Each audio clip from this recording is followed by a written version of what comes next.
Hybrid ছাড়া আপনাদেরকে আমি কখনোই রিকমেন্ড করব না, কেননা এই হাইব্রিড জাতের মধ্যে একটা প্রবলেম রয়েছে, সেটি হচ্ছে অনেক তাড়াতাড়ি এই জাতগুলো নষ্ট হয়ে যায়, গাছগুলো ভাইরাসে আক্রমণ করে।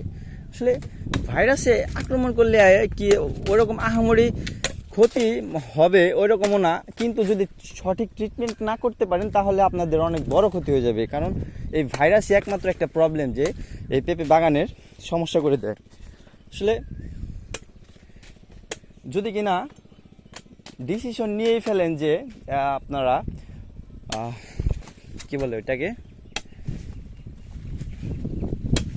হাইব্রিড পেঁপে চাষ করবেন, যদি ডিসিশন নিয়েই ফেলেন তাহলে তো আর কিছু করার নাই। আর যদি ডিসিশন নেওয়ার আগে একটু চিন্তা ভাবনা করে ডিসিশন নেবেন, কেননা হাইব্রিড পেঁপেগুলো মানে আমাদের যে বাংলাদেশের যে ওয়েদার ওয়াইজ, যেমন টপ লেডি, গ্রিন লেডি, তারপর আরও বিভিন্ন ধরনের জাত রয়েছে যেগুলো সব গাছই স্ত্রী হয়ে থাকে, মানে পুরুষ গাছ নেই, 100% স্ত্রী। তো সেগুলো গাছগুলোতে আপনারা মানে ফলন অনেক ছোটো কাল থেকে পাবেন, কিন্তু মানে অনেক ছোট থেকেই ফলন পাবেন। দেখা গেলো যে 90 দিনের আপনারা 70-80 দিনে 90 দিনে আপনারা লাগানো 90 দিনে ফল পেয়ে যাবেন।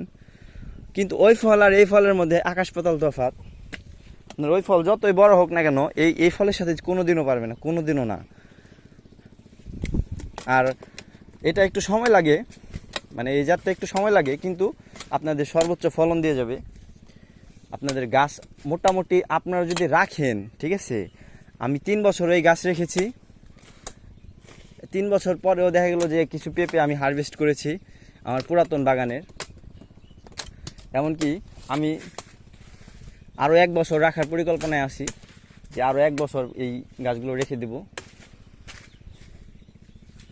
মানে আমার পুরাতন বাগান যেটা,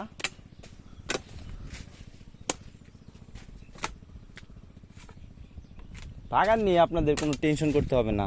আপনাদের এই ঝড়েও আহামরি ক্ষতি করতে পারবে না। যে শক্তিশালী গাছগুলো, এগুলো আপনাদের ঝড়ে আহামরি ক্ষতি হবে না। টুকটাক 2-1টা ভেঙে যেতে পারে, কিন্তু আহামরি ক্ষতি হবে না। আলহামদুলিল্লাহ, আজকের মতো এই বাগানের পাতা কাটার কাজ সম্পূর্ণ হলো। এখন অন্য একটি বাগানে যাব, মানে আমারই বাগান, অন্য একটি বাগানে যাব।